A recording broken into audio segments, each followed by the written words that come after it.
That's Ocean Master's army. Black Moms ain't got nothing like that. That's my brother. I'm gonna be fighting my brother. In a recent interview, Jason Momoa confirmed that the standalone Aquaman will be an origin story. A great warrior trapped between his loyalty to the surface and the underwater kingdom of Atlantis. Arthur Curry will have to defeat his traitorous brother, Orm the Ocean Master, in order to take his place as king of the Seven Seas. Are you excited for Aquaman Begins? Are you excited, dude? Ready for it, man? I am of two minds about this. I know. I want to be excited for this. In my heart of hearts, I would love to be excited for this. Ask any of my friends, they'll tell you, literally, going back to college, I was always an Aquaman apologist. I defended him. I said he lives at the bottom of the ocean, which means he has to have super dense skin to withstand the pressure of the water, which means that he's not just a guy who talks to fish. He's basically invulnerable, indestructible. Not to mention, he has his magic trident that allows him to control all water and lightning effects. He's a boss. He's a boss. That being said, I don't necessarily love the interpretations we're getting out of the current DCEU. My Superman was too broody. My Batman was too murdery. I love my Wonder Woman. She did it all right. I haven't seen the movie yet, but for Flash, Ezra Miller just seems too young to me. I wanted He is just destroying the DC fans out there I wanted, especially watching Flash, the TV show, I hope for the movie that we would get an older, more, like a Flash in his more adult age. The TV show's about him being a young kid. Yeah. And with the Aquaman, I wanted more of a King Arthur type Aquaman. Somebody like a Charlie Hunnam to me. Just gotta chill, bro. Just gotta chill.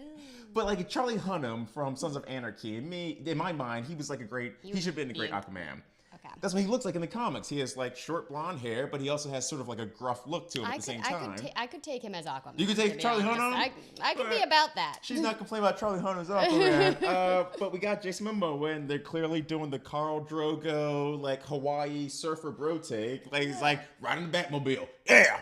So it's a take. It's a creative choice. I just think I have to see it to know how I feel about it. Well, I like it. I think it's going to bring the comedy aspect to it. Like, you know, Aquaman is still a boss. He's still controlling the Seven Seas. That's true. But he's just like, he's a little broier? He doesn't take himself so seriously. Now that's true. And I Comic like book that. Arthur is very, I'm the king, I must do the right thing all the time. Okay. So I think it's a fun twist on it, but I can understand where you're coming from. Thank you. I'm just like, it. again, I grew up on DC. I'm not trying to crap on DC properties. Like I grew up on Batman animated series, Batman Beyond, Justice League Unlimited. I know my DC stuff. That's the problem. That's why it hurts so much. It doesn't stay true to the DC comic. Not even doesn't stay true. It doesn't make me as happy as that stuff did. Like the thing about superheroes is they are supposed to bring joy and hope. It doesn't matter if they're going through angsty stuff. Surfer Aquaman doesn't bring you joy and hope. Okay, well. He's lovable and funny and really hot with his shirt off in water. Sure, all that. Look, like He has long flowing hair.